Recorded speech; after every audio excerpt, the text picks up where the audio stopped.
Bom, pessoal, então essa parte de produtividade, retomando então a importância, né? O professor Túlio vai dar continuidade à sua brilhante explanação. Voltando a esse tema, quando a gente fala de território de vendas, isso é numa cidade, a gente pode, geralmente, as pessoas atendem em termos de, falando de Rio de Janeiro ou São Paulo, em termos demográficos, de atender a cidade como um todo, em relação a isso. E na realidade, tem algumas empresas que até você atua a nível de bairro. Uma equipe atende a região norte, região sul, região oeste da cidade. Isso faz com que você tenha, a partir do momento que você tem uma região específica, você consegue ter um conhecimento muito grande daquele mercado. Você consegue entender quais são o nível das empresas que atendem naquele mercado, que tipo de empresa é situada naquele segmento, qual a demanda que eles têm por alguns tipos de produtos e serviços específicos. Você começa a ter uma relação extremamente forte com os clientes. Isso faz com que você barateie a sua operação em termos de custo, que você consiga adequar alguns produtos ou serviços específicos para aquele tipo de cliente daquela região. A gente sabe que cada região tem certas particularidades, certas características diferentes. Isso de um modo geral, para a empresa, é extremamente eficiente com relação e principalmente para a área comercial, fica aquele sentimento assim: eu sou dono desse negócio, eu sou dono dessa região. Se eu sou dono disso aqui, eu tenho que tratar isso aqui extremamente bem. Isso faz com que, de um modo geral, seja uma coisa extremamente positiva para a empresa. Agora também tem os pontos negativos de você ter, um território de vendas, conforme a gente pode ver nesse próximo slide agora. Qual seria o ponto mais negativo de território de vendas?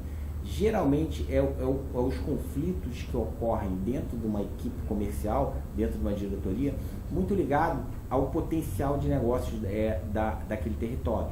Então, geralmente o time de vendas, um outro integrante do grupo pode se sentir, digamos assim, prejudicado por ter um companheiro seu trabalhando numa determinada área que tenha mais potencial de negócio do que ele, ou trabalhando numa área que de repente você tenha mais facilidade de fechar negócio em termos de logística, em termos de distância, é mais fácil com relação a isso.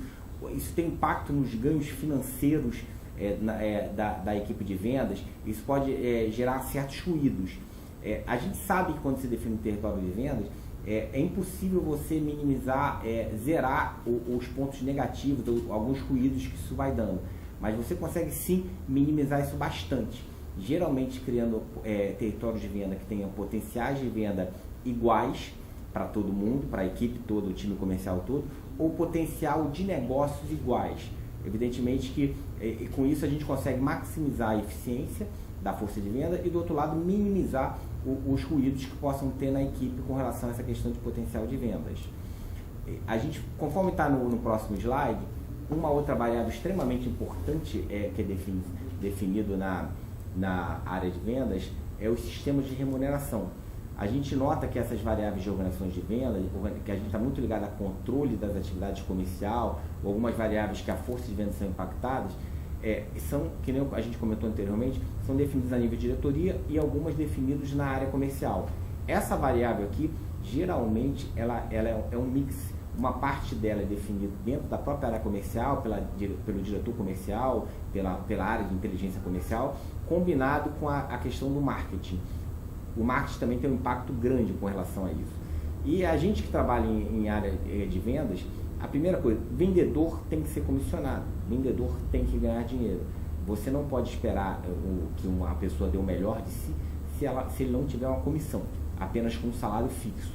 Então, basicamente, ter uma comissão é extremamente eficiente para que você consiga maximizar o desempenho de uma força de vendas, independente do território, independente do que ele vai vender ou deixar de vender. A gente analisou também que ter um salário fixo hoje para sustentar essa força de venda é extremamente interessante. Com o aumento da concorrência que a gente vê nas empresas, as empresas demandando cada vez mais pessoas eficientes, pessoas produtivas, oferecer apenas comissão para as pessoas realmente é pouco. Então hoje o que a gente vê é o seguinte: a gente tem um combinado de salário fixo e salário variável. A comissão tem que ter para a gente conseguir o desempenho máximo da força de vendas, e a questão do salário fixo, que dá uma segurança adicional. Conforme a gente pode ver no próximo slide, a gente vê assim, qual é a preocupação dos vendedores da força de vendas?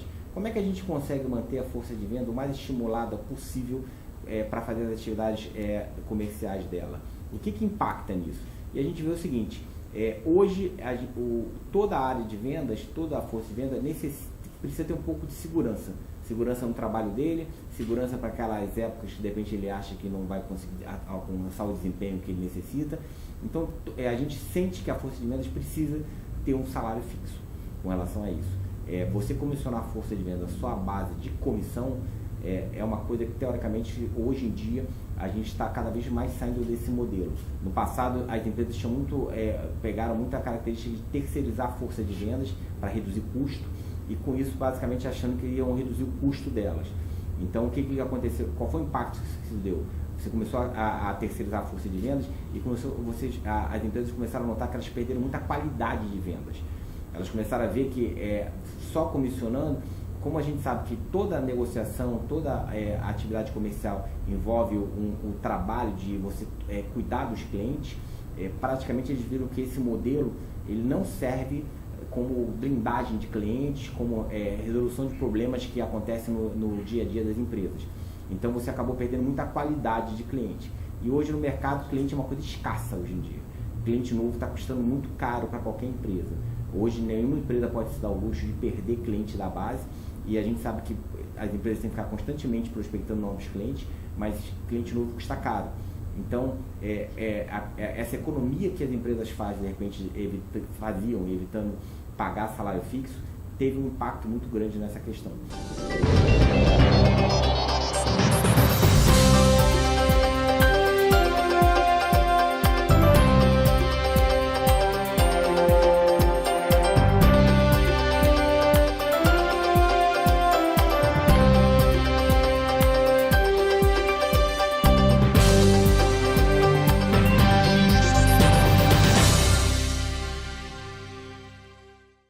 Muito bem, pessoal. Então, de volta aqui no nosso último bloco. O professor Túlio tem a parte, então, de previsão, territórios, remuneração. E aqui já tem perguntas dos nossos internautas. A primeira delas, né? Como boa parte das grandes empresas definem a meta da força de venda? Vimos aqui que tem um grau de empirismo, certo? Mas exatamente como é que funciona isso? Na prática, a gente vê muitas empresas, a meta é definida com a previsão de vendas, que é feita pelas empresas. A questão, quando você erra essa previsão, você acaba botando uma meta muito grande para a força de vendas e a força de vendas acaba não atingindo, isso gera uma desmotivação. Então, geralmente, esse modelo de definição de meta é definido através de um mix. De um lado, é definido pela previsão de vendas, o que a empresa quer. Do outro lado, é definição do seguinte: quanto é a força de vendas, analisando o mercado, analisando as outras empresas, quanto na média esse vendedor, essa força de venda consegue me trazer de resultado. Então, se eu defino uma força de vendas hoje, eu posso errar na previsão, mas eu comparo com a concorrência para saber se aquele valor que eu estou definindo de meta está adequado à realidade do mercado que eu estou trabalhando. Certo. Bom, em termos de controle do pessoal em termos nas equipes, como é que isso é feito atualmente? Isso é uma questão bem interessante, porque a gente pode notar que nas grandes empresas, basicamente, eles utilizam os controles da atividade comercial planilhas Excel. Planilhas Excel extremamente pobres, geralmente criadas por alguém da própria área comercial.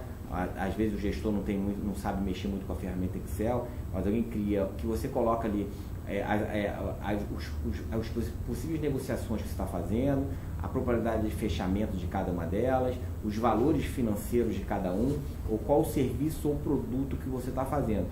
Esse tipo de, digamos assim, controle da atividade comercial, ele é muito usado e ele é considerado muito pobre, entre aspas, pela seguinte, que você não consegue definir, você só define se a pessoa, o que ele está trazendo de oportunidade de novos negócios e o que ele está trazendo de vendas, mas você não consegue analisar individualmente a atividade de cada vendedor ou de cada pessoa, indicando o seguinte: será que esse vendedor vende sempre o mesmo produto ou o mesmo serviço?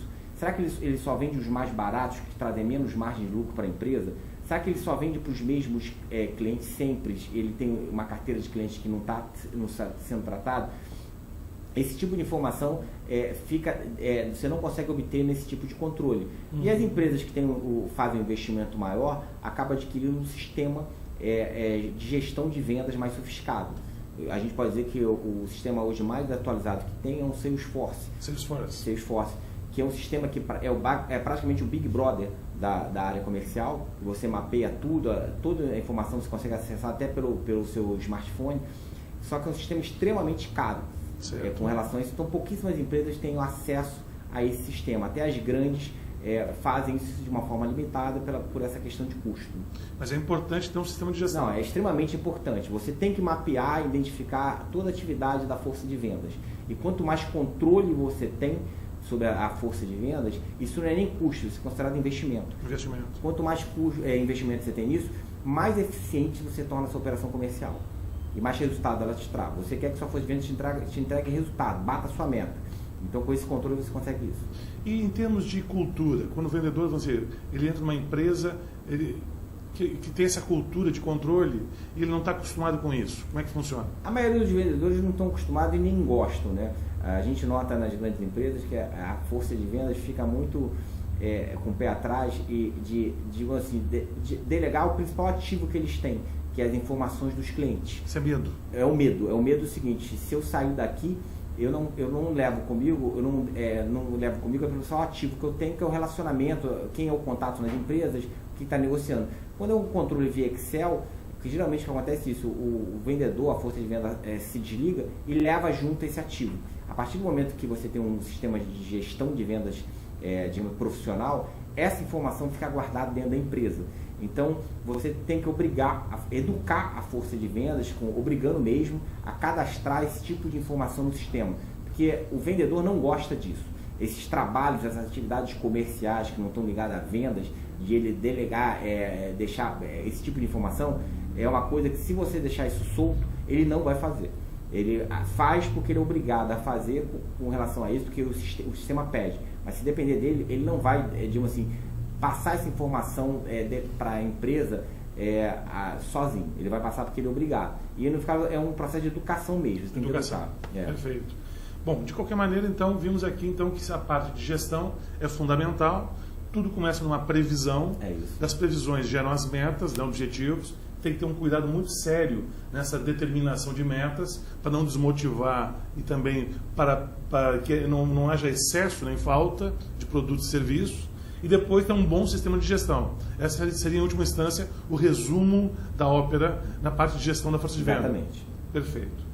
Bom, pessoal, então estamos concluindo aqui o nosso programa, nossa 4ª edição do programa Bom de Papo, do Clube de Profissionais de Venda.